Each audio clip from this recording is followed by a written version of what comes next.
અરણિક મુનિ નાની વયમાં દીક્ષિત થાય છે.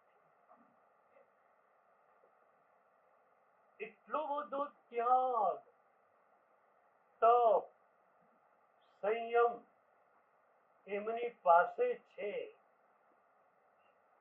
જેની આપણે કલ્પના ન કરી શકીએ. આટલો શ્રેષ્ઠ તપ, ત્યાગ, સંયમ હોવા છતાં સાધના છૂટી કેમ ગઈ? આપણા માટે આ પ્રશ્ન બહુ જ મજાનો છે. આપણે સાધનાને જન્માંતરના ખંડો પર લહેરાતી કરવી છે. આપણી ઈચ્છા શું છે? રાત્રે તમે પત્ર લખવા માટે બેઠા, 4 લીટી લખાઈ, લાઈટ ઓફ થઈ. તમે વિચારો કાલ સવારે લખીશું આગળ. બીજી સવારે પત્ર તમારા હાથમાં આવ્યો, તમે 5મી લીટીથી શરૂઆત કરો. કારણ 4 લીટી કાલ રાત્રે લખાઈ ગયેલી છે. જન્મોના ખંડો પર તરતી સાધના આ રીતે ચાલે છે. આ જન્મમાં સાધનાના જે પડાવ સુધી તમે પહોંચ્યા, આગળના જન્મમાં એ પડાવથી આગળના પડાવે યાત્રા કરવાની. એટલે સાધનાનો દોર અણથંભ્યો વણથંભ્યો ચાલુ રાખવાનો. તો એ ધારા છૂટવી તો ન જોઈએ. અરણિક મુનિ પાસે તપ, ત્યાગ, સંયમ શ્રેષ્ઠ કોટીના છે. અને છતાં એમની સાધના છૂટી જાય છે. કેમ છૂટી? એક જ માઇનસ પોઈન્ટ એમની પાસે હતો. તપ હું કરું છું. ગુરુદેવ તો ખાલી પચખાણ મને આપી દે. શું તપ કરવો એ તો મારે નક્કી કરવાનું હોય ને.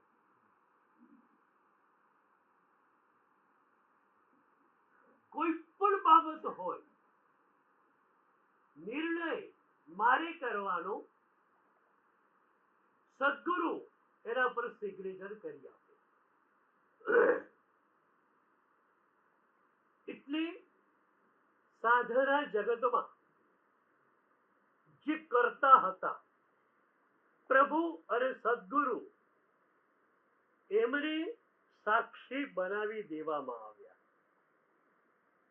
અને જેણે સાક્ષી તરીકે રહેવાનું હતું એ કરતા બની. આપણી સ્તવનોની એક મજાની ધારા છે, જેમાં સાધનાના પ્રભુ કર્તૃત્વની મજાની વાતો આવી. આનંદ કી આઈ સ્તવન કદાચ તમને આવડતું હશે. 3 વેદ કા છેદ કરા કર. હું 3 વેદોનો છેદ નહીં કરી શકું, એ કરાવો. શપક શ્રેણી મંડવા કર. સપક શ્રેણી હું નહીં માંડી શકું, એ મંડાવ. આખી આપણી સાધના પ્રભુ કર્તૃકતાની ધારામાં ચાલતી હતી. સદગુરુ સાધના આપે, પ્રભુ સાધના આપે, સાધના જગતના કરતા કોણ? પ્રભુ સદગુરુ. એકવાર બ્રાહ્મણવાડા તીર્થમાં રાજસ્થાનમાં પૂજ્યપાદ સાધના મનીષી પન્યાસ પ્રવર ગુરુદેવ ભદ્રંકર વિજય મહારાજ સાહેબની નેત્રામાં ચૈત્રી હોળી હતી. એ વખતે કલાપુરેશ્વરી દાદા પણ સાહેબ પાસે જ્ઞાન લેવા માટે આવેલા. જંબુ વિજય મહારાજ સાહેબ પણ સાહેબ પાસે જ્ઞાન લેવા માટે આવેલા. પાઠ પર આપણા યુગના 3 દિગ્ગજ મહાપુરુષો બેઠેલા.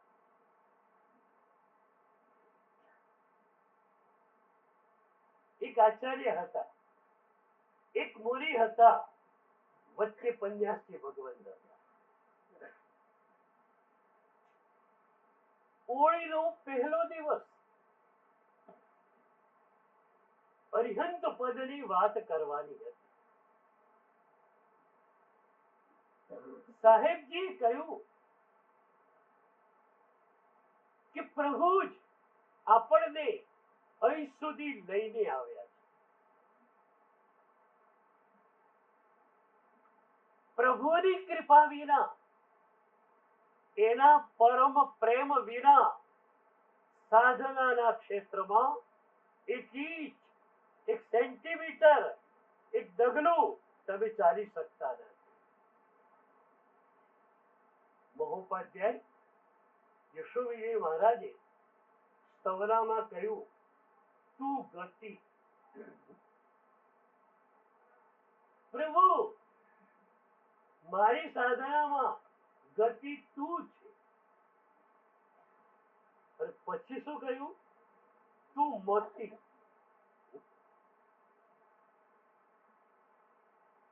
હું જે બૌદ્ધિકતાથી વાતો કરું છું, એ બૌદ્ધિકતા મારી નથી, એ પણ તારી છે. ઉપનિષદો કહે છે, યસ્ય ભાષા વિભાતિ ઇદમ સર્વમ. એ પ્રભુના તેજથી આખી દુનિયા પ્રકાશિત છે. તું ગતિ, તું મોતિ. સુવિધિનાથ ભગવાનનું સ્તવન મહોપાધ્યાય યશોવિજય મહારાજે બનાવ્યું છે. એવા એમણે પ્રભુ સાથે સીધી વાતો કરી છે. તમે પણ એવી સ્તવના પાકી કરો કે જે સ્તવનામાં પ્રભુ જોડે સીધું જ તમારો વાર્તાલાપ હોય. અને બાય ધ વે એક વાત પૂછું કે મુનિશુવ્રત દાદા અહીંયા મૂળનાયક ભગવાન છે, તો મુનિશુવ્રત દાદાના 360 સ્તવન આવડે? બહેનોને આવડતા હતા. રોજ નવું. ચાલો 30 તો આવડે ને, આપણે ડિસ્કાઉન્ટ કરી દઈએ.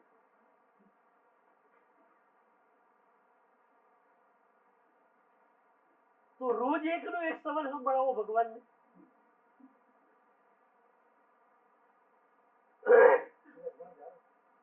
ઘાટકોપરમાં મહોત્સવ હોય અને બપોર સાંજનું જમણ હોય,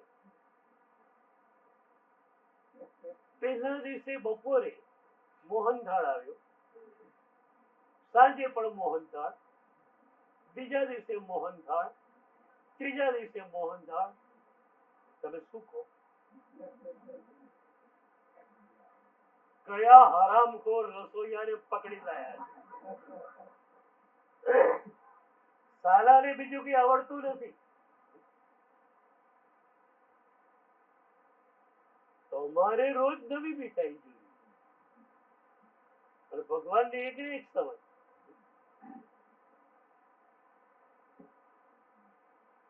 સુઈની પ્રભુના સ્તવનમાં બહુ જ મજાની વાત કરી.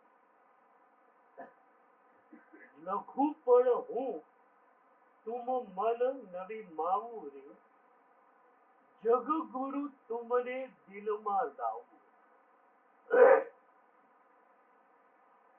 પ્રભુને કહે છે, પ્રભુ તમે બહુ મોટા ત્રિલોકેશ્વર, અખિલ બ્રહ્માંડેશ્વર, અને છતાં તમને હું મારા હૃદયમાં લાવી શકું છું. અને તમારા હૃદયમાં મારું સ્થાન ન હોય તો શાબાશી કોને આપવા? સુપિરિયર કોણ થયું? મારી તાકાત કેટલી વધી ગઈ કે તમને હું મારા હૃદયમાં લાવી શકું છું, અને તમે મારા જેવા નાનકડા ભક્તને હૃદયમાં લાવી શકતા નથી. તો પ્રભુ સુપિરિયર કોણ? પણ પછી પત્તા ફેંકી દીધા. જે હને તેજે બુદ્ધિ પ્રકાશી રે, તેહને દીજે દેહ સાબાસ. પ્રભુ આ વિચાર પણ કોણે આપ્યો? તે મને આપ્યો. લલિત વિસ્તરાની પંજિકામાં એક બહુ સરસ વાક્ય છે. એકોપી શુભો વિચાર તીર્થકર લભ્ય એવ.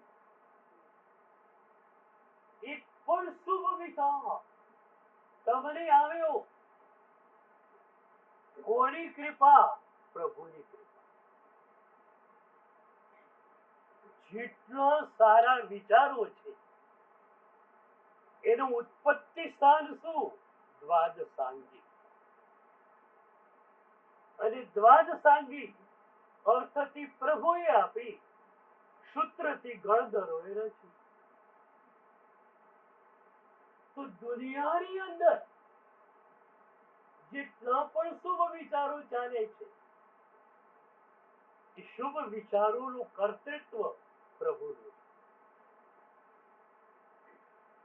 તમે કોઈ શુભ કાર્ય કરો, ઉપધાન તમે કરાવ્યા, સંગ કરાવ્યો, ત્યારે તમે શું માનશો? એક બહુ મજાનું થિંકિંગ તમને આપું. એ વખતે એ વિચારવાનું કે આ ઉપધાન પ્રભુને અહીંયા કરાવવાના હતા તો કોઈની પણ પાસે કરાવી દે. પ્રભુએ મને પસંદ કર્યો, પ્રભુએ મને સિલેક્ટ કર્યો, પ્રભુએ મને નિમિત્ત બનાવ્યો. નિમિત્ત શબ્દ આપણો પૂર્વનો અનૂઠો શબ્દ છે. હવે તો ઓક્સફર્ડ ડિક્શનરી પણ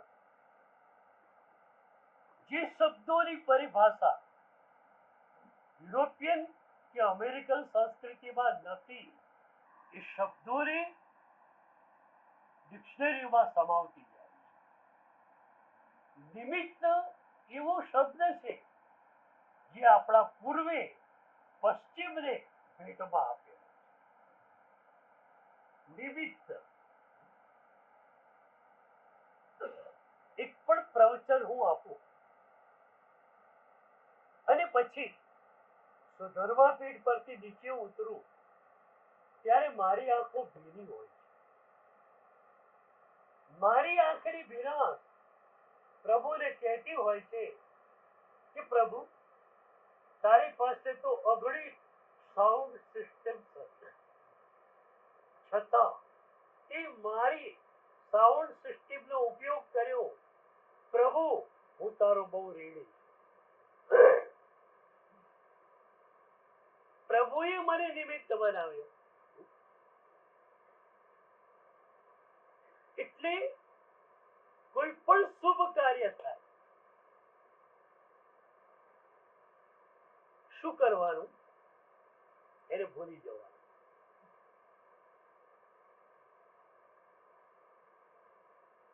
અનુમોદનાના લયમાં યાદ કરો તો વાંધો નહીં, પણ એમાં અહંકાર ક્યાંય આવી જવો ન જોઈએ. આપણે તો 500 આરાધકો હતા ઉપદાનમાં. આપણા ઉપદાન તો બહુ સરસ થયા. પેલા ત્યાં કડે 1500 આરાધકો. એક દિવસ ગયો, કોઈ ઠેકાણું જ નહીં વ્યવસ્થા. આ અહંકાર આવી. અનુમોદના આવે એનો વાંધો નથી કે પ્રભુની કૃપાથી આ થઈ ગયું. અહંકારને પેસવા દેવો નથી. આપણી સાધનામાં સૌથી મોટો અવરોધ થયો અહંકાર. હું રાગ અને દ્વેષ પણ બાય પ્રોડક્ટ છે. હું સેન્ટર પોઈન્ટમાં છું.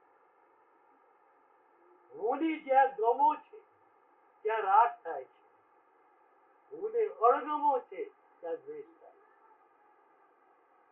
છે. એ જે હું છે એ હુંને કાઢવાનું છે.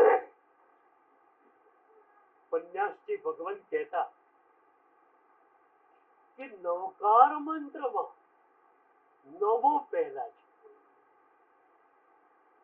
પરિહંતાણમ સિદ્ધાણમ આયર્યાણમ પછી છે. નમો પહેલા છે. ઝૂકો, ઝૂકી જાઓ. તમારું ઝૂકવું ઘટિત થવું જોઈએ.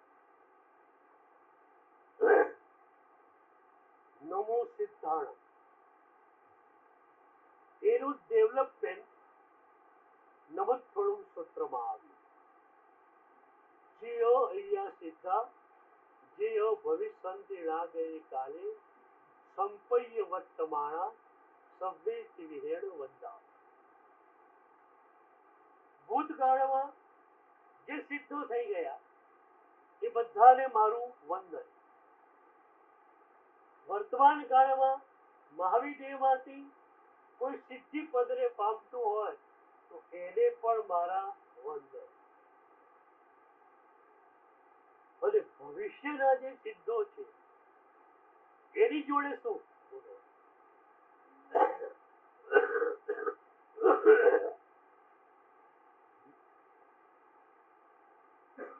કોઈએ કંઈક રફલી કહ્યું, કોઈ અંકલ રફલી બોલ્યા,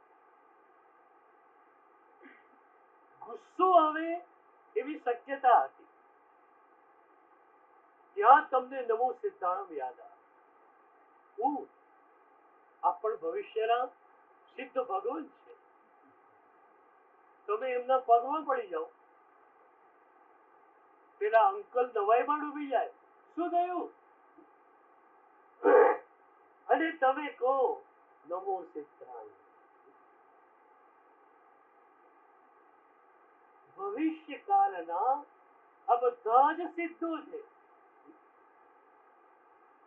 એ સિદ્ધોને નમસ્કાર કરો. આજથી ચાલુ. કોઈ ગમે તેમ કરે, આપણે નમો સિદ્ધાણમ યાદ રાખવાનું.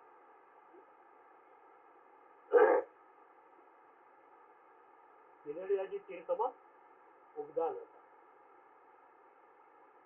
ભાઈઓને તો ઉપાશ્રયમાં રાખવાના હતા, કારણ કે ઓછા હોય, બેરોજ વધારે હોય.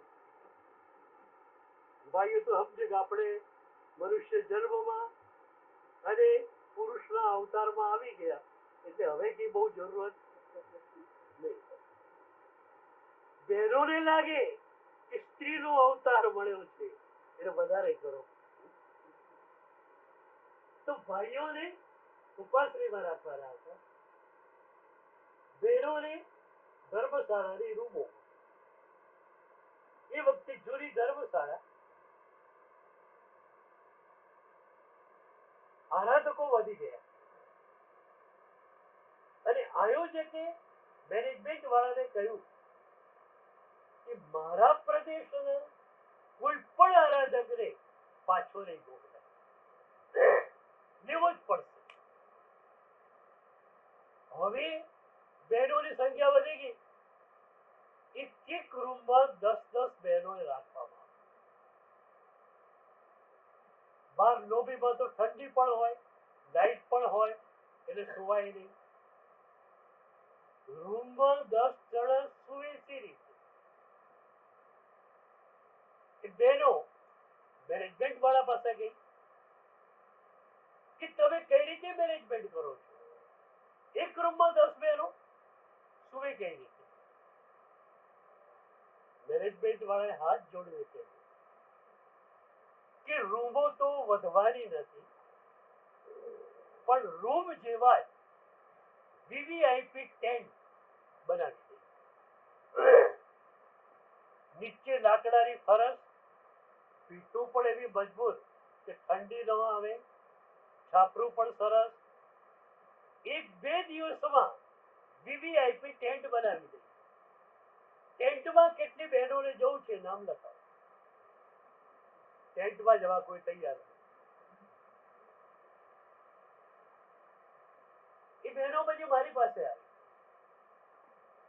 કે સાહેબ જુઓ તો ખરા, આટલી નાની રૂમ અને એમાં 10 જણાને મૂક્યા છે. મેનેજમેન્ટ વાળા મારી પાસે આવી ગયેલા એટલે હું બી સમજતો હતો કે કોઈ રસ્તો તો છે નહીં, આ લોકોને ટેન્ટમાં જવું નથી, રૂમ તો કઈ રાતોરાત વધવાની નથી. એ જ દિવસે સવારે પ્રવચનમાં નમો સિદ્ધાણમ પદ પર પ્રવચન થયું. એટલે મેં બહેનોને કહ્યું કે આજનું પ્રવચન તમે સાંભળેલું? તમે તો સાંભળો છો ને? સાંભળો તો છો મજાથી, પણ કોણ સાંભળે છે? સાંભળે કોણ? તમારા કાન, તમારું કોન્શિયસ માઇન્ડ કે તમે પોતે?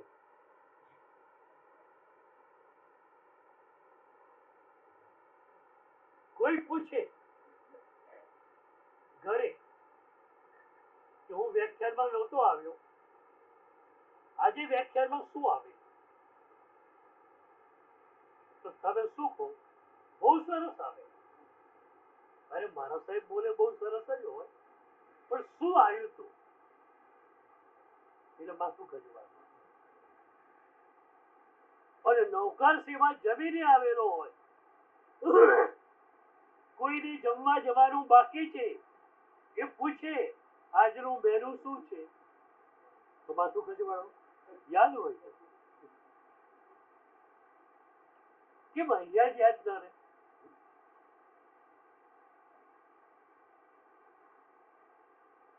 કાન સાંભળે છે, બહુ તો કોન્શિયસ માઇન્ડ સાંભળે છે. તમે ક્યાં સાંભળો છો? Meek Kumar very first time પ્રભુની દેશનામાં ગયા. પહેલી જ વાર દેશના સાંભળી પ્રભુની, મીક કુમાર ક્લીન બોલ્ડ થઈ ગયા. ઘરે આવ્યા,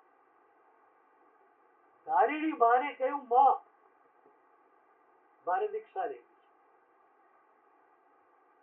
પ્રભુનું સંમોહન, પ્રભુના શબ્દોનું સંમોહન એટલું બધું થઈ ગયું છે કે હવે પ્રભુ વિના એક ક્ષણ હું રહી શકું એમ.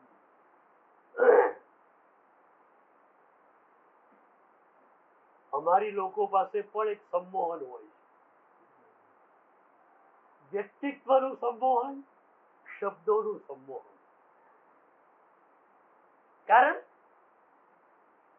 દરિયાકાંઠે તમે આવેલા હોય ને તો એક ધક્કો મારી દઈએ અને દરિયામાં તમે પડી જાઓ, પણ પેલા દરિયાકાંઠે જ લાવવા પડે. મુંબઈમાં ક્યાંય રહેતો હોય તો દરિયાકાંઠે તો લાવવો પડશે.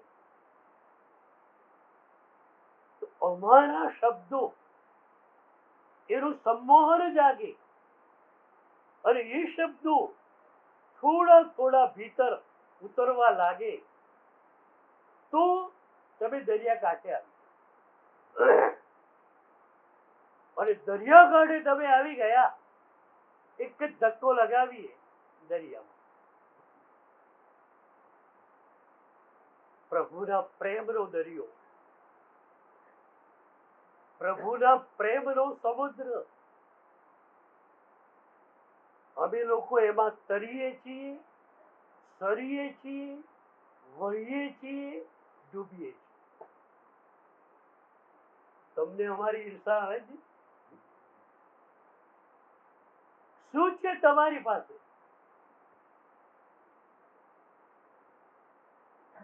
અમારી પાસે પ્રભુના પ્રેમનો સમુદ્ર છે. પ્રભુએ અમને કહ્યું, બેટા આવી જા, હું તૈયાર છું. તમને પણ પ્રભુ કહે છે, બેટા આવી જા, હું તૈયાર છું. તમારા માટે તો પ્રભુએ એક વિશેષ સુવિધા રાખી, બહુ મજાની સુવિધા રાખી. તમે સીધા પ્રભુના આમંત્રણને ન સ્વીકારી શકો તો પ્રભુએ સદગુરુને મોકલ્યા કે ભાઈ આને સમજાવો થોડો કે મારી પાસે આવે.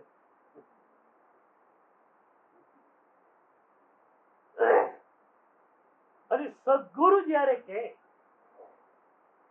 ત્યારે સદગુરુના ચહેરા ઉપર બરોબર ધ્યાન આપો. સદગુરુ જ્યારે કહે પરમના પ્રેમના સમુદ્રમાં હું પડેલો છું, ત્યારે એમના ચહેરા ઉપર જે આનંદ તરવરતો હોય છે એ આનંદને જુઓ. કેટલા મહાત્માઓનું દર્શન કર્યું અને કેટલા મહાત્માનો આનંદ તમને સ્પર્શી ગયો.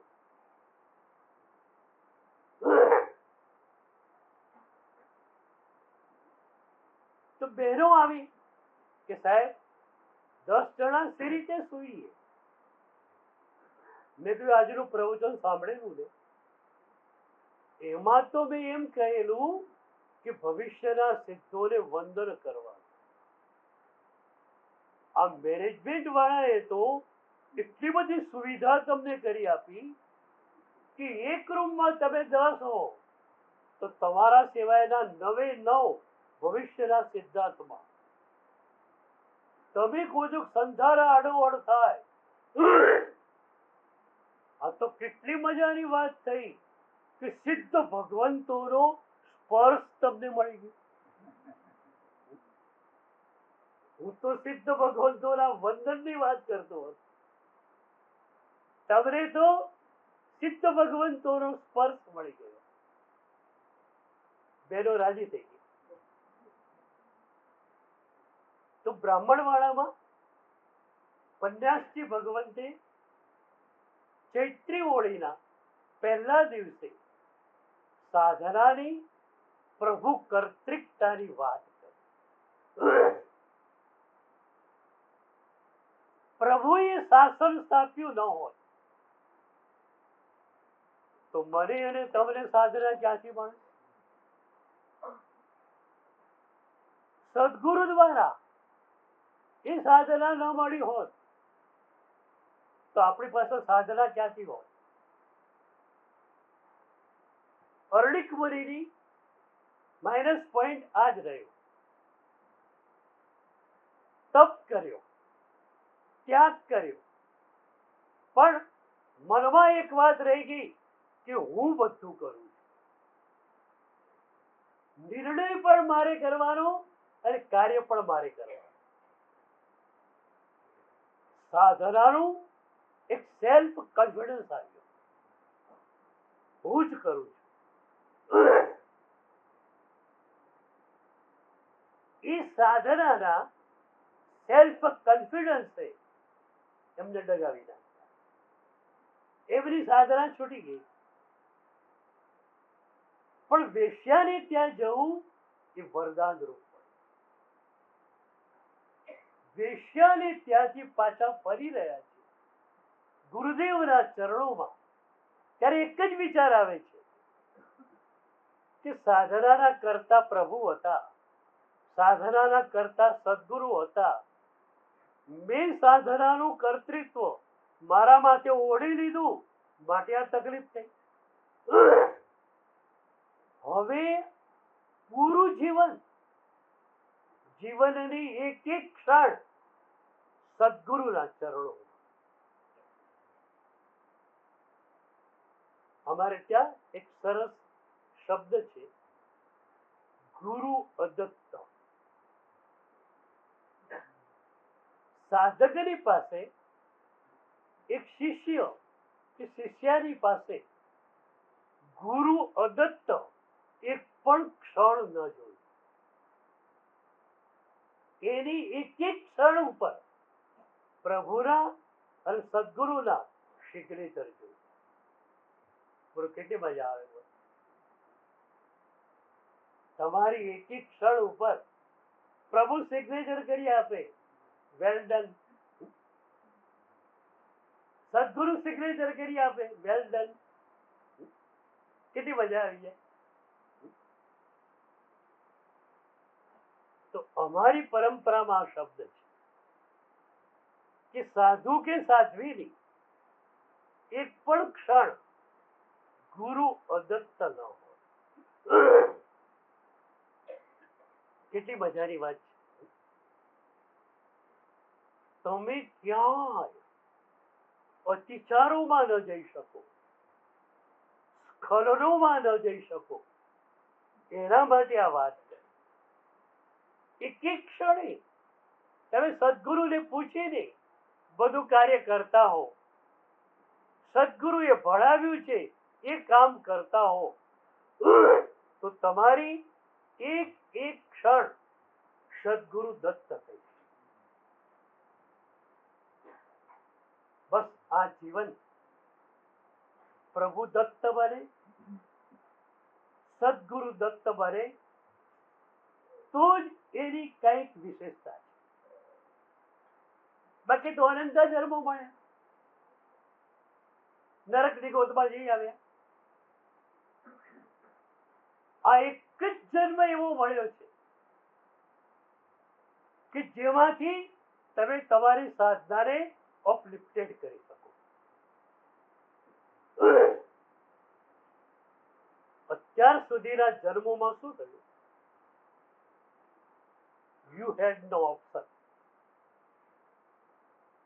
તમારી પાસે પરમનો કોઈ વિકલ્પ નહોતો. પરની જ દુનિયા તમારી પાસે હતી.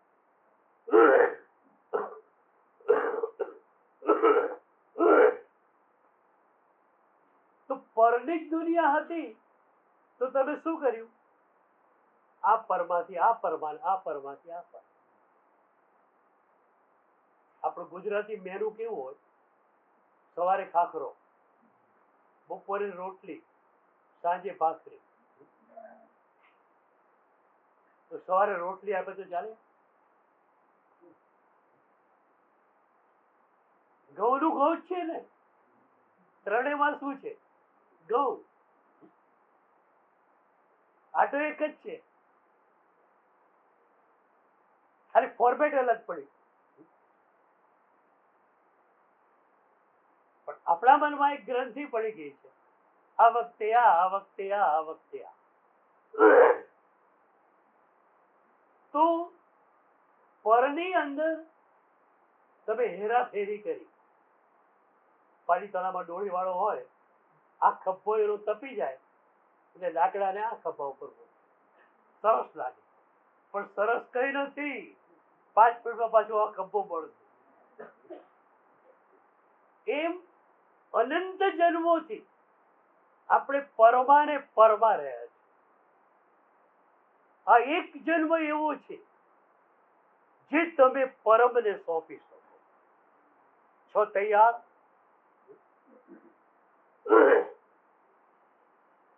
એક જૈન ગુરુ હતા. એના પ્રવચનોનું સંપાદન એક ભિક્ષુ કરતા હતા. એમાં એક વાક્ય આવ્યું. ભિક્ષુને લાગ્યું કે વાક્ય બરોબર નથી. રેકોર્ડિંગમાં એને સાંભળ્યું અને રેકોર્ડિંગ પરથી એને એડિટિંગ કરવાનું છે. પણ એ શિષ્ય હતો, એને ગુરુને પૂછ્યા વિના કી કરી શકે નહીં. એ ગુરુ પાસે આવ્યો. ગુરુને એને પૂછ્યું કે અહીંયા રેકોર્ડિંગ્સમાં એક વાક્ય સંભળાય છે, the things as it is. The things as it is. આપણે સમજીએ છીએ the things as they R જોઈએ. એઝ ઇટ ઇઝ કેવી રીતે ચાલે? થિંગ્સ બહુવચન છે. તો ભિક્ષુએ પૂછ્યું કે અહીંયા the things as they are એમ કરી શકાય? ગુરુએ ના પાડી. ગુરુએ કહ્યું જેમ છે તેમ જ રહેવાનું. શિષ્યની સમર્પિતતા કેવી હોય કે એ શિષ્ય જાણવાની પણ ઈચ્છા નથી રાખતો કે સાહેબ આવું કઈ રીતે હોઈ શકે. વ્યાકરણ તો ના પાડે છે, નહીં. ગુરુ ઇઝ ધ સુપ્રીમ બોસ. અને સદગુરુના જે વાક્યો નીકળ્યા એ સાધક માટે આજ્ઞારૂપ. ગુરુ કે છે વાક્ય છે એમ રાખ, બદલવાનું નથી.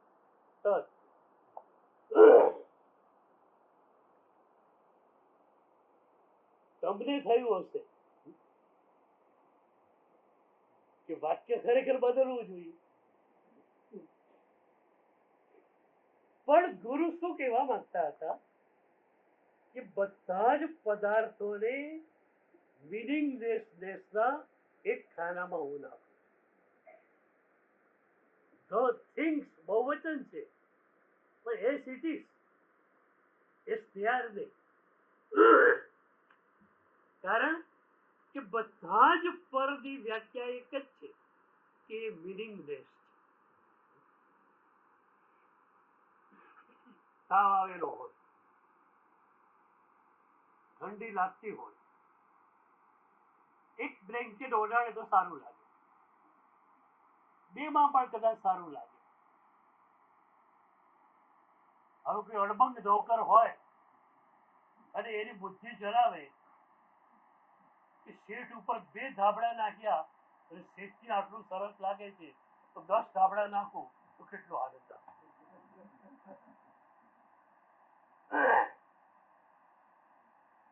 ભૂખ લાગી છે, ખાવા બેઠા, ગરમ ગરમ રોટલી શાક ભાણામાં આવ્યું.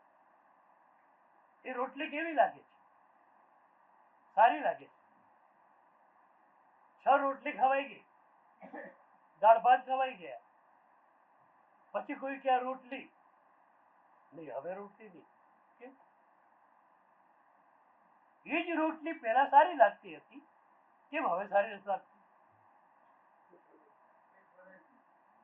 જો રોટલી સારી હોય તો સારી જ રહે, બ્લેન્કેટ સારો હોય તો સારો જ રહે. નક્કી શું થયું કે ભૂખનું જે દુઃખ હતું એ દુઃખ રોટલી દ્વારા ગયું, એટલે તમને સુખની ભ્રમણા. માથું દુખતું હોય, એક સારી ડોઝ લઈ લો તો શું થાય? માથું ઉતરી જાય. એક બાબાને માથું દુખતું હતું. મમ્મી એને સારી ડોંડી ચીકડી આપી. એક ચીકડી આપીને થોડી વારમાં તો એકદમ સરસ.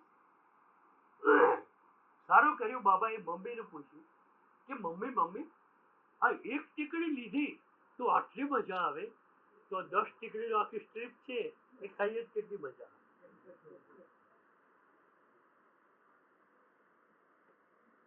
કેમ? ચીકડી સુખ નથી આપતી, માથાના દુખાવાને ગાયબ કરે છે. અને ગાયબ પણ કઈ રીતે કરે છે? જે નર્વસ સિસ્ટમ આપણા મગજમાં જતી હતી એને થોડી કુંઠિત કરી નાખે. જે નસ દ્વારા ત્યાં સંદેશ મળતો હતો કે અહીંયા દુખાવો થાય છે એ નસને જ જે છે થોડી નિષ્ક્રિય કરી નાખે. તો રોટલીથી સુખ મળે, બ્લેન્કેટથી સુખ મળે, સારી ડોલથી સુખ મળે, દુઃખ ટળે એટલું થાય. બરોબર? તો પૈસા જે છે એનાથી શું થાય? હવે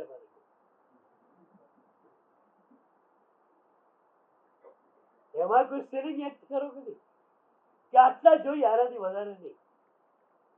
રોટલી 6, બ્લેન્કેટ 2, સારી ડોલે, પૈસા કેટલા?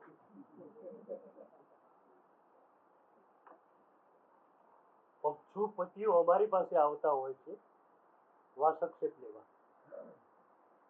હું એને પૂછું કે આ વાસક્ષેપ શેના માટે લે? તારું છે એમાં વધારો કરવા કે દાન કરવામાં? એ અબજોપતિ રાત્રે આરામથી સુઈ ન શકે. કોલબેલ વાગે તો શું થાય? આઈટી વાળા આવ્યા, ઈડી વાળા આવ્યા.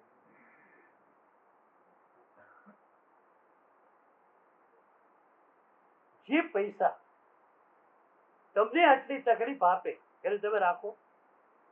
ચલો સંસારમાં છો, અમુક હદ સુધી જોઈએ, માની નહીં, પણ એનાથી વધારે ના હશે. સરકારની ચોરી કરેલી હશે, દરોડો પડશે, કેટલા હેરાન થઈ જશે.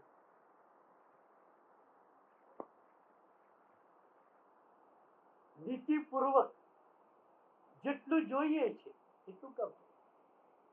ઘણાને તો એટલા પૈસા છે કે વ્યાજમાં મૂકે ને તો વ્યાજ પણ ખાઈ ન શકે, વ્યાજે વાજે. તોય એનો ધંધો ચાલુ હોય. એને પૂછીએ પણ હવે કોના માટે તું ધંધો કરે? તારું પેટ ભરાઈ ગયું, પટારો ભરાઈ ગયો, હવે કોના માટે? પ્રભુ જ આપણને આ સમજણ આપી શકે. દુનિયામાં એક જ નાદ છે, ભેગું કરો, વધુ ભેગું કરો, વધુ ભેગું કરો. એક પ્રભુનો માર્ગ આ છે, છોડો. તમે ભેગું કરો છો, અમે લોકોએ છોડી દીધું. સુખી કોણ બોલો?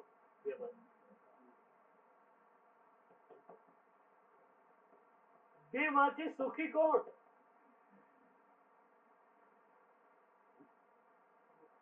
અમે સુખી વાસ્તવમાં લાગે છે. એટલે મનમાં તો દીક્ષાની ઈચ્છા કરી છે. પરિસ્થિતિ એવી હોય ન લઈ શકાય એ અલગ બાબત છે, પણ મનમાં તો દીક્ષા આવી જ ગઈ છે. બરોબર?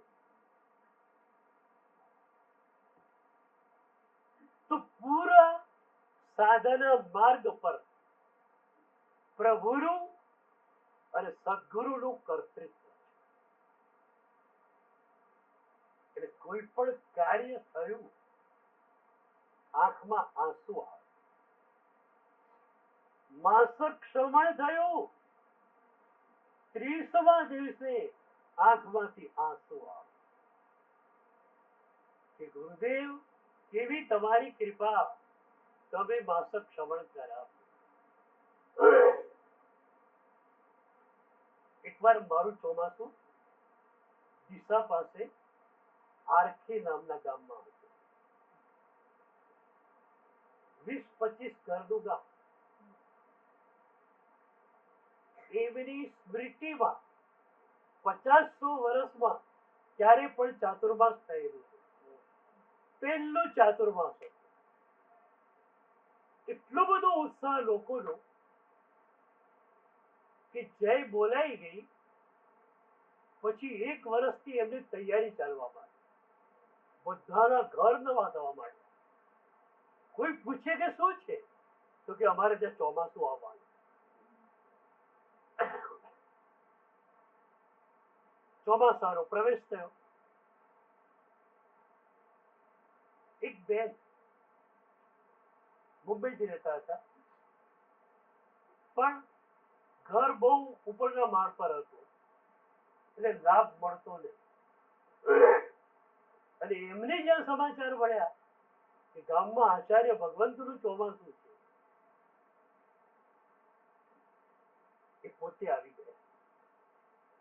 પતિ ધંધો કરતા હતા, દીકરાઓ નાના ભણતા હતા.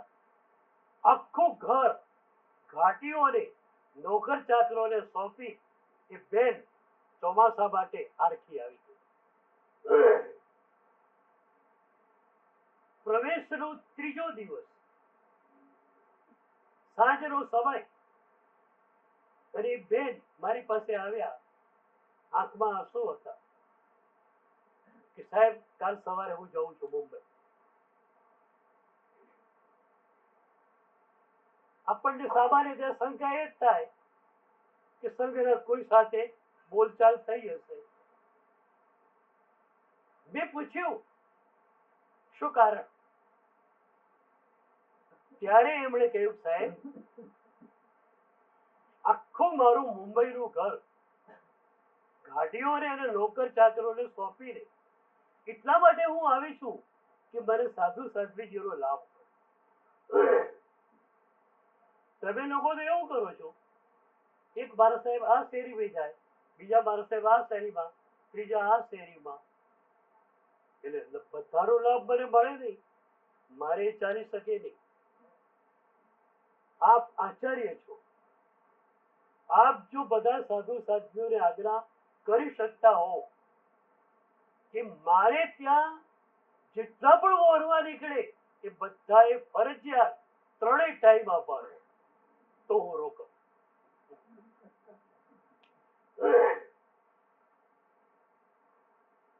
તમારા લોકોની ભક્તિ પણ કઈ કમ નથી. મુંબઈનો અહોભાવ જબરદસ્ત છે. તો મેં કહ્યું કે કહી દઈશ, તો કેવું રહી ગયું. બીજી સવારે બધા વંદન માટે ભેગા થયા ત્યારે મેં કહ્યું કે 3 ટાઈમ જેટલા સાધુ સાધ્વી વોરવા માટે જાય એમણે આ મીનાબેનને ત્યાં તો જવાનું જ છે. કેટલું રહેવું કેટલું નહીં એ તમારો વિવેક છે, પણ એમના ત્યાં પગલા તમારે કરવાના. પછી બેન રહ્યા પછી માસક શ્રવણ એમણે કર્યું. માસક શ્રવણ થયું અને પરિષદ નજીક આવ્યા એટલે આખું ગામ ઉભરાઈ ગયું. બધા આવી ગયા દેશાવરથી. એમનું ઘર તો બહુ જ ભરાઈ ગયું, કારણ કે માસક શ્રવણની તપસ્યા. સગા વારા બેન બનેવી દીકરી બધા આવી ગયા. પણ માસક શ્રવણના છેલ્લા દિવસ સુધી વોરાવાનું કામ એ બેન જ રાખે. કે વોરાવીશ તો હું જ, બીજા બધા કામ તમે કરજો, આ કામ હું કોઈને નહીં આપું. એક રેવતી શ્રાવિકાજી 5 સેકન્ડ વરાવે અને તીર્થંકર પદ બાંધે. આપણને વિચાર થાય કે આ શ્રાવિકાએ કેટલા તો સરસ મજાના પુણ્ય કર્મો બાંધ્યા હશે, કેટલી સરસ નિર્જરા કરી. શું પ્રભુએ શાસન આપ્યું છે. હું હું તો પ્રભુની સાધના પદ્ધતિ ઉપર હોવાળી ગયેલો માણસ છું. મેં દુનિયાની તમામ સાધના પદ્ધતિઓ જોઈ અને એ પછી પ્રભુની સાધના પદ્ધતિ પરનો મારો પ્રેમ ખૂબ વધી ગયો. કારણ વ્યવહાર અને નિશ્ચયનું જે બેલેન્સિંગ પ્રભુની સાધના પદ્ધતિમાં છે એવું દુનિયામાં ક્યાંય નથી. ક્યાંક વ્યવહારનું ફોર્મેટ હોય, નિશ્ચયની સાધના જ ન હોય. ક્યાંક નિશ્ચયની વાત હોય, વ્યવહારનું ફોર્મેટ ન હોય. આ પ્રભુની સાધના જે વ્યવહાર અને નિશ્ચયનું અદ્ભુત માળખું છે. અને હવે પછીના પ્રવચનોમાં મારે આ જ વાત કહેવી છે કે વ્યવહારથી નિશ્ચય તરફ તમે કઈ રીતે જઈ શકો. અને જે સાધના, જે વ્યવહાર સાધના તમને નિશ્ચય સુધી ન લઈ જાય એ વ્યવહારાભાસ થઈ જાય. પ્રભુએ તો એટલી મજાની સાધના આપી છે કે પ્રભુએ આપેલી તમામ વ્યવહાર સાધના નિશ્ચય સાધનાને ટચ થાય. ક્યાંય બીજે જવાની જરૂરિયાત નથી. કોઈ અમુક સાધના પદ્ધતિમાં જાય, કોઈ અમુક સાધના. પ્રભુએ અદ્ભુત સાધના પદ્ધતિ આપી છે. એક પૂજા કરો, એક દર્શન કરો, પ્રભુની વિતરાગતાના દર્શન કરો. તમારી અંદર રહેલી વિતરાગતાનો આછો અણસાર આવે, તમારી સાધના વ્યવહારમાંથી નિશ્ચયમાં પહોંચે.